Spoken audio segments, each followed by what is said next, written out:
Stylu Christophi. Dari namanya saja orang bisa menebak wanita ini keturunan Yunani.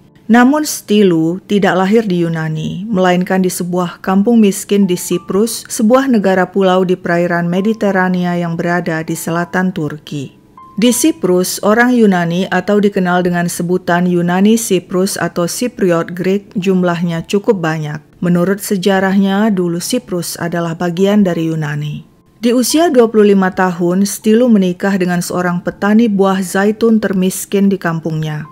Mereka memiliki seorang anak bernama Stavros. Stylu tinggal di rumah suaminya bersama sang ibu mertua. Sikap sang mertua dominan, terutama terhadap anaknya. Hal itu kerap menyulut pertengkaran antara Stylu dan si ibu mertua.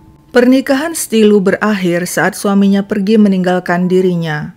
Seorang diri, Stylu kemudian membesarkan sang anak Stavros. Waktu pun berlalu, Stavros beranjak dewasa. Kehidupan di kampung yang stagnan mendorong pemuda itu merantau ke Nikosia, ibu kota Siprus. Di sana dia bekerja sebagai pelayan restoran. Setiap hari Stavros tekun menabung hingga pada tahun 1941 saat tabungannya dirasa cukup, dia merantau ke Inggris, mengadu nasib guna mencari penghidupan yang lebih baik. Dirinya beruntung, pindah ke Inggris tidak sulit sebab saat itu Siprus adalah koloni Inggris. Di Inggris, Stavros tinggal di London dan bekerja sebagai pelayan di Café de Paris, sebuah nightclub bergengsi. Dia jatuh cinta dengan Hella Bleicher, seorang imigran asal Jerman yang bekerja di sebuah butik. Keduanya menikah tahun 1942 dan memiliki 3 anak. Kehidupan Stavros dan keluarga membaik. Pada 1953, mereka menempati sebuah rumah 2 lantai di kawasan Hampstead. Saat Stavros hidup senang di London, sang ibu Stylu merana seorang diri di kampung. Dia memutuskan menulis surat kepada Stavros. "Ibu merindukanmu, ibu ingin mengunjungimu di London." Keinginan wanita itu terwujud. Pada Juli 1953, setelah berpisah dengan sang anak Stavros selama 12 tahun, Stylu tiba di London dan bertemu Stavros, menantunya Hella, dan ketiga cucunya. Betapa bahagia dirinya. Kini dia tidak kesepian lagi. Dalam hati dia memutuskan untuk tetap tinggal bersama sang anak, tidak ingin kembali ke kampungnya di Siprus. Tapi hal itu tidak disampaikannya pada sang anak. Dia hanya berkata, "Ibu ingin lebih lama tinggal dan bekerja di London untuk mengumpulkan uang agar bisa membangun rumah di Siprus." Stylu mungkin berpikir mudah tinggal seatap dengan anak dan menantu. Namun kenyataannya tidak seperti itu, apalagi bagi Stylu yang tidak bisa berbahasa Inggris dan selalu bersikap konservatif. Akibatnya komunikasi antara dirinya dan sang menantu Hella tidak harmonis. Stylu tidak suka cara Hella mengasuh cucunya dengan nilai-nilai Inggris yang menurutnya buruk. Stylu ingin ketiga cucunya jadi orang Yunani Siprus tulen yang memegang teguh adat, budaya, dan tradisi. Setiap hari Stylu mengkritik sang menantu. Semua yang dilakukan Hella seolah tidak ada yang becus. Jika Hella membantah, Stylu akan murka dan tantrum berkepanjangan seperti anak kecil. Karena hubungannya yang buruk dengan sang menantu, Stylu sempat 3 kali pergi dari rumah dan untuk sementara tinggal di tempat lain.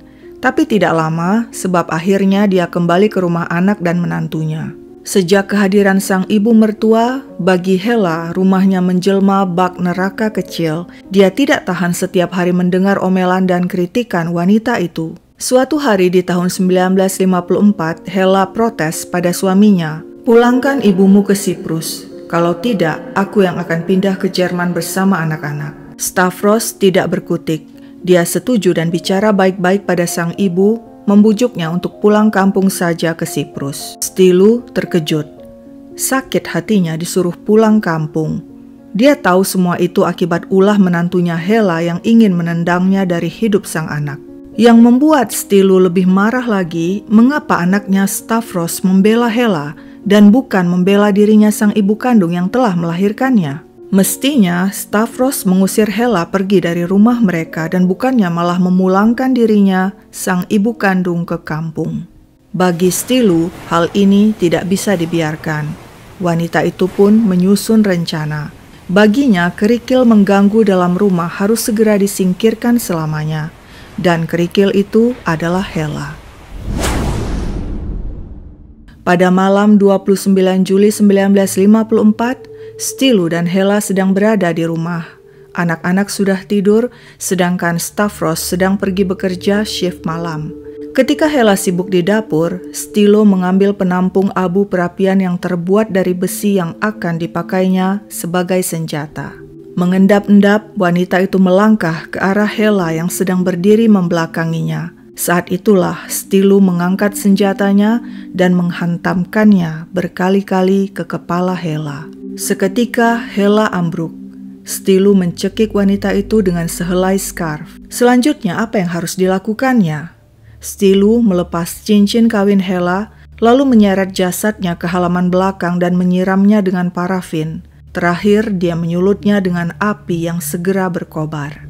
Kini saatnya berakting. Dia menghambur ke jalan dan berteriak dengan bahasa Inggris yang berantakan. "Tolong, tolong, rumahku terbakar." Mendengar teriakan itu, sepasang suami istri yang berada di dekat situ segera berlari ke rumah Stylu dan melihat api berkobar di halaman membakar Hela. Mereka segera menelpon polisi yang segera tiba di TKP dengan mobil pemadam kebakaran. Untunglah petugas pemadam berhasil menjinakkan api di halaman belakang sehingga rumah dan ketiga anak selamat. Stavros segera dihubungi dan ketika tiba di rumah, pria itu terkejut mendapati sang istri Hela tewas terbakar. Polisi minta tolong Stavros menjadi penerjemah Stylu saat ditanyai. "Dari mana asal api?" tanya polisi pada Stylu. "Aku tidak tahu," jawab Stylu. Menurutnya, saat dia dan ketiga cucunya tidur di lantai atas, Hela masih sibuk di dapur.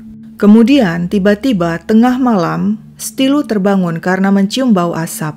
Dari jendela dia melihat api berkobar di halaman belakang. Dia bergegas turun dan betapa terkejut dirinya menemukan si jago merah melahap Hela. Pada saat yang sama, Stylu melihat dua pria berjas melarikan diri. Polisi curiga, terutama saat mereka menemukan cincin Hela dibungkus koran dan disembunyikan di kamar Stylu.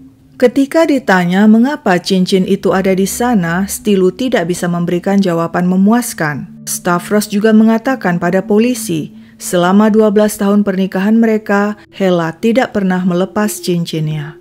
Polisi juga menemukan darah di cincin, gelang, dan sepatu Stylu. Dan setelah kemudian dites, darah itu terbukti milik Hela. Yang menunjukkan kebohongan Stylu lagi, dia mengatakan sedang tidur saat kejadian. Padahal spray tempat tidurnya rapi dan tidak tersentuh sama sekali. Seorang tetangga yang sedang membawa anjingnya keluar tengah malam juga melihat hal mencurigakan. Stylu dengan tenang membakar sesuatu mirip manekin di halaman belakang rumahnya. Hasil forensik menunjukkan Hela telah meninggal saat disulut api. Wanita itu telah dihabisi di rumah, baru kemudian dibawa ke halaman untuk dibakar. Berdasarkan semua bukti dan kesaksian itu, polisi menangkap Stylu dan menahannya di penjara Holloway. Persidangan kasus Stylu Christofi dimulai pada Oktober 1954, sekitar 3 bulan setelah kejadian. Tim penasehat hukumnya mengajukan pembelaan Stylu mengalami gangguan mental, tapi dokter yang memeriksa Stylu mengatakan wanita itu waras. Hakim menjatuhkan vonis hukuman gantung pada Stylu Christofi.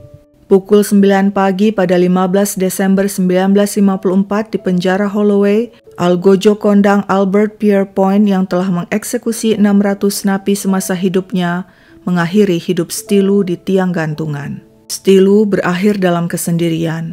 Sang anak Stavros tidak menghadiri pemakamannya. Wanita itu dimakamkan di satu liang lahat dengan para napi wanita lainnya yang juga digantung. Pada tahun 1971, makam itu dibongkar dan mereka kembali dikuburkan dalam satu makam. Makam itu tidak diberi penanda selama lebih 20 tahun ke depan. Hingga akhirnya pada tahun 1993, barulah sebuah nisan dari batu granit ditempatkan sebagai penanda bagi 4 napi wanita yang dimakamkan di sana, termasuk salah satunya Stylu Christofi. Apakah kasus Stylu sudah selesai? Belum, sebab pada tahun 2019, 65 tahun setelah Stilu berakhir di tiang gantungan, cucunya yang bernama Toby Christophee, saat itu berusia 65 tahun, dalam sebuah film dokumenter mengatakan neneknya Stilu tidak bersalah dan telah divonis akibat kondisi mentalnya, prasangka budaya, dan hambatan bahasa. Namun kemudian ditemukan bukti latar belakang Stilu yang cukup mengerikan. Saat dulu Stilu tinggal di kampung bersama suaminya dan Maria, ibu mertuanya, terjadi peristiwa memalukan. Maria berselingkuh dengan pria lain dan keduanya lalu membunuh suami Maria. Keluarga besar Christoph yang marah meminta Stilu melenyapkan sang ibu mertua selamanya. Stilu tidak keberatan sebab dia juga sering bertengkar dengan wanita itu. Di suatu hari di tahun 1925, Stilu dengan bantuan seorang kerabat dan seorang tetangga menghajar sang mertua dan menancapkan sebilah kayu bakar yang masih berapi ke mulut wanita itu hingga tewas. Stilu sempat ditangkap namun dibebaskan karena kurang bukti dan kedua orang yang membantunya menolak memberi kesaksian. Sang cucu Toby Christophee kini mengetahui hal sebenarnya, bahwa tidak hanya neneknya Stilu Christophee pembunuh, buyutnya Maria pun seorang pembunuh. Stilu Christophee tercatat sebagai salah satu ibu mertua terkejam di Inggris. Nah, kalau di Amerika, gelar itu disandang Elizabeth Duncan, seorang wanita yang pernah menikah 11 kali. Begini kisahnya.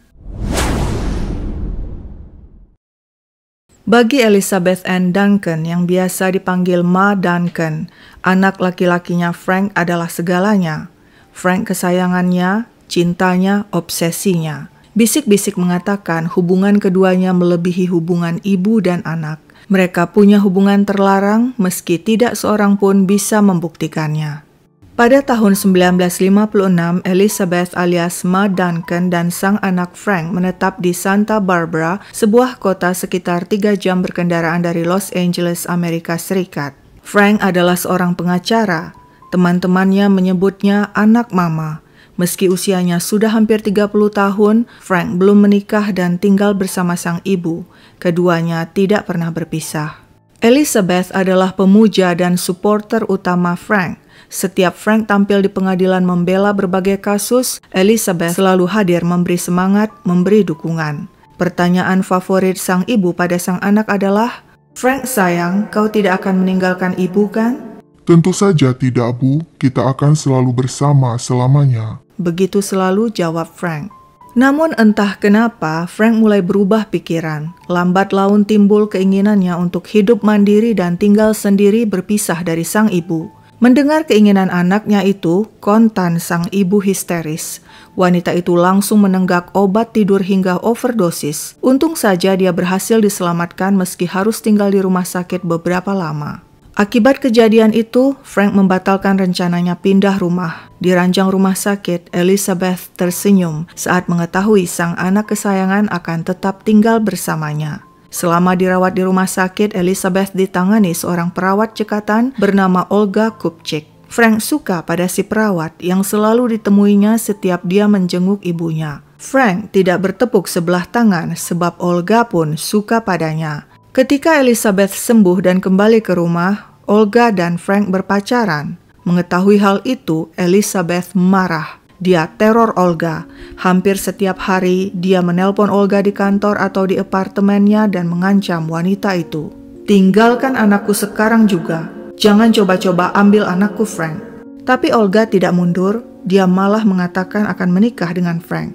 "Sebelum menikah dengannya, akan kubunuh kau terlebih dulu," ancam Elizabeth lewat telepon. Hal tidak terduga terjadi ketika pada Mei 1958 Olga hamil. Tidak lama kemudian pada 20 Juni dia dan Frank diam-diam menikah. Mereka tinggal bersama hanya sampai akhir Juni sebab pernikahan mereka akhirnya diketahui Elizabeth. Wanita itu tidak terima anak kesayangannya direbut wanita lain. "Kau tidak boleh tinggal serumah dengan Olga," perintah Elizabeth pada sang anak Frank. Elizabeth bahkan nekat melabrak ketika Frank sedang berada di apartemen sang istri. "Pulang kau, sekarang juga," perintahnya pada Frank. Sempat terjadi pertengkaran antara mereka dan akhirnya Frank mengalah dan pulang bersama ibunya. Namun beberapa waktu kemudian Frank dan Olga pindah tempat tinggal dan kembali tinggal bersama. Mereka merahasiakan alamat baru mereka agar tidak diketahui Elizabeth. Pertengahan Juli 1958, Elizabeth curhat kepada temannya Barbara Reed tentang menantunya Olga. Dia cewek tidak benar. Dia sengaja hamil agar dinikahi Frank, padahal anak yang dikandungnya bukan anak Frank. Begitu dusta Elizabeth. Wanita itu kemudian minta bantuan Barbara melenyapkan Olga dengan bayaran $1.500. Meski terkejut, Barbara mengatakan dia akan pikir-pikir dulu. Namun diam-diam dia menyampaikan informasi itu kepada Frank. Frank terkejut, ibunya semakin tidak terkendali. Frank pun akhirnya mengalah dan kembali tinggal bersama sang ibu. Setiap hari sepulang kerja, Frank mampir ke apartemen Olga sang istri dan barulah saat larut malam dia kembali ke rumah ibunya dan tidur di sana. Sungguh suatu kehidupan pasutri yang ganjil.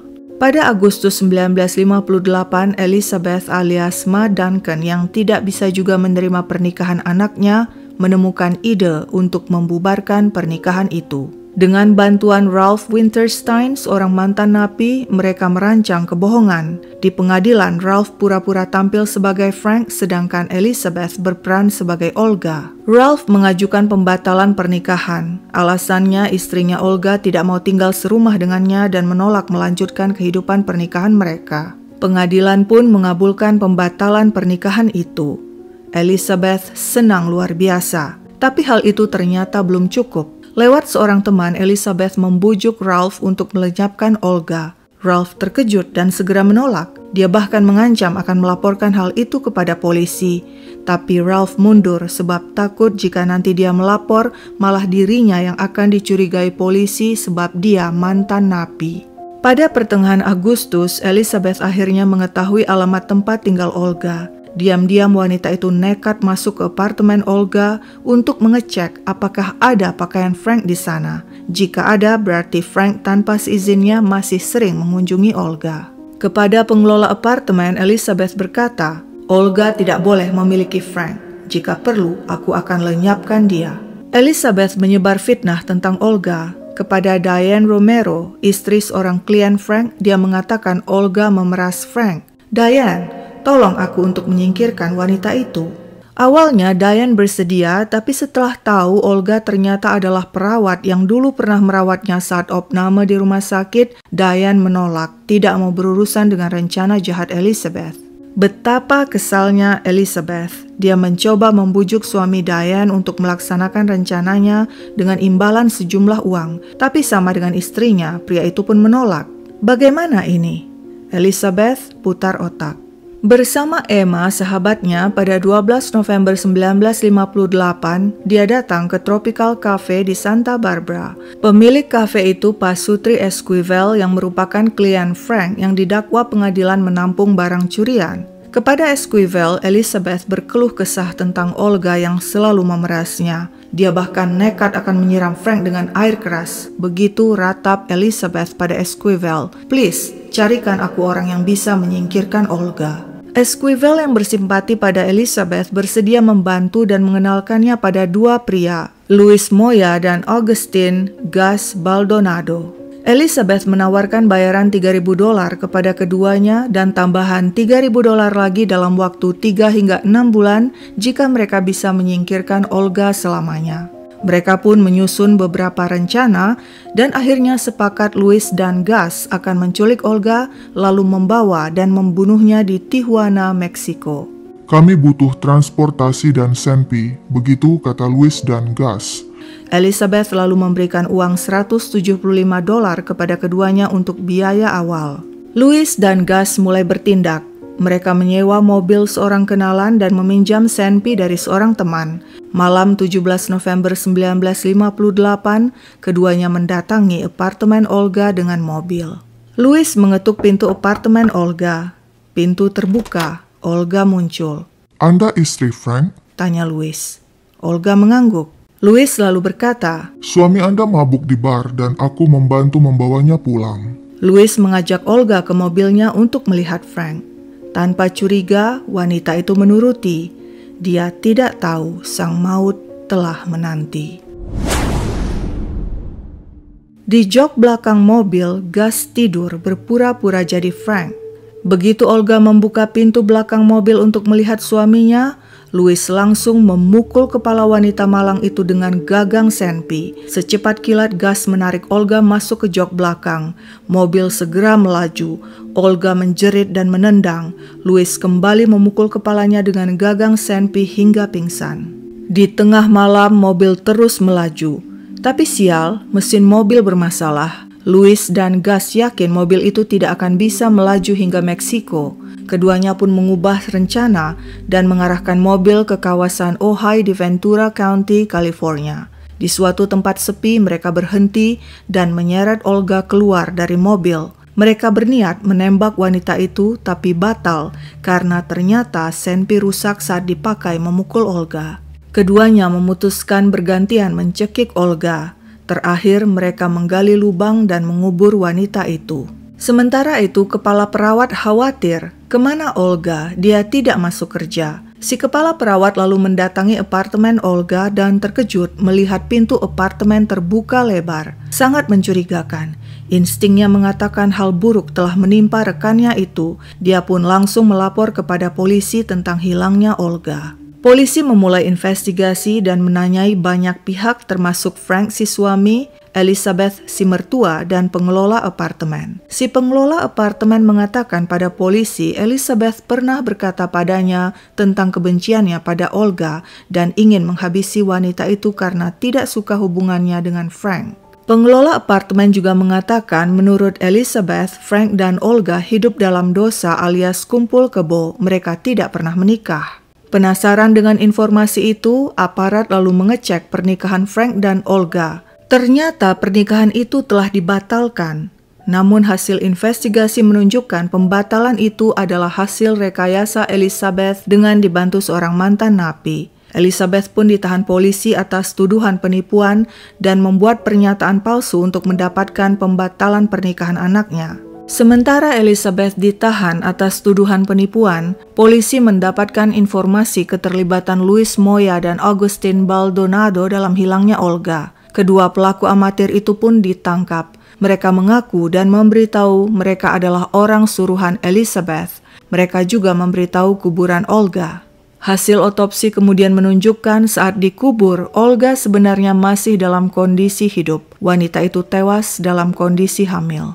Menanggapi pengakuan Louis dan Gus, Elizabeth protes, "Saya tidak bersalah." Menurutnya semua aksi itu adalah upaya balas dendam pada anaknya Frank yang adalah seorang pengacara. Menurut Elizabeth, ketika dia mengunjungi Tropical Cafe pada 12 November, Esquivel, si pemilik kafe, dengan disaksikan kaki tangannya Louis dan Gus, mengatakan tidak puas atas kinerja Frank sebagai pengacara dan meminta uangnya kembali. Jika tidak, Esquivel mengancam akan membunuh Elizabeth. Tampaknya Elizabeth mulai melancarkan fitnahnya, tapi tak ada yang percaya pada pengakuan Elizabeth kecuali sang anak kesayangan Frank. Tidak mungkin ibuku melakukan hal keji itu, tegasnya. Persidangan kasus pembunuhan Olga menyita perhatian publik. Media memberitakannya besar-besaran. Betapa kejam seorang ibu mertua terhadap menantunya dan betapa anehnya hubungan antara seorang ibu dan anak laki-lakinya yang sudah dewasa. Bagaimana tidak aneh, dengan semua bukti yang ada, Frank tetap yakin ibunya tidak bersalah. Setiap kali datang ke pengadilan, Frank dan sang ibu Elizabeth bergandengan tangan, saling mendukung dan menguatkan satu sama lain. Di pengadilan, kedok Elizabeth terbongkar. Disebutkan dia pernah menikah 11 kali padahal belum resmi bercerai. Dia sengaja menipu pria-pria untuk menikahinya agar mendapatkan uang dan setelah bercerai memperoleh tunjangan istri dan anak. Selain Frank, dia juga memiliki beberapa anak lainnya. Dan ternyata selama sang anak Frank kuliah di Fakultas Hukum, Elizabeth menjalankan usaha rumah bordil. Terungkap pula bahwa Frank bukan lelaki setia. Selama pernikahan singkatnya dengan Olga yang cuma 6 bulan, dia pernah berselingkuh saat pergi keluar kota. Dan yang paling mengejutkan, sepertinya kematian Olga tidak terlalu berdampak bagi Frank. Saat sidang pengadilan ibunya masih berlangsung, diam-diam Frank sudah menikah lagi. Tidak ada ampun bagi Elizabeth alias Ma Duncan. Begitupun bagi Louis Moya dan Augustine Baldonado. Pada 16 Maret 1959, ketiganya divonis hukuman mati. Elizabeth tidak pernah menunjukkan penyesalan dan tidak pernah menunjukkan rasa takut. Begitupun Louis dan Gus. Elizabeth tenang menghadapi hukuman matinya. Sebelum melangkah ke kamar Gus, ada dua pernyataan yang disampaikannya kepada petugas penjara. Pertama, saya tidak bersalah. Kedua, di mana Frank anakku? Frank saat itu sedang berada di pengadilan San Francisco memperjuangkan nasib sang ibu agar pengadilan membatalkan hukuman matinya. Namun gagal, sebab sekitar pukul 1 siang pada 8 Agustus 1962, Elizabeth Duncan, Louis Moya, dan Augustine Baldonado melangkah masuk ke kamar Gus penjara San Quentin, California. Gus sempat bercanda dengan petugas penjara saat dirinya duduk dan diikat di kursi eksekusi. Jangan lupa ya, kalau kau nanti keluar, tutup pintunya. 10 menit kemudian, ketiga pelaku tamat sudah dibungkam selamanya oleh gas hidrogen cyanida. Si anak mama Frank Duncan kehilangan sang ibu selamanya dan dia tetap yakin ibunya tidak bersalah. Sekian dulu ceritaku, sampai jumpa kapan-kapan.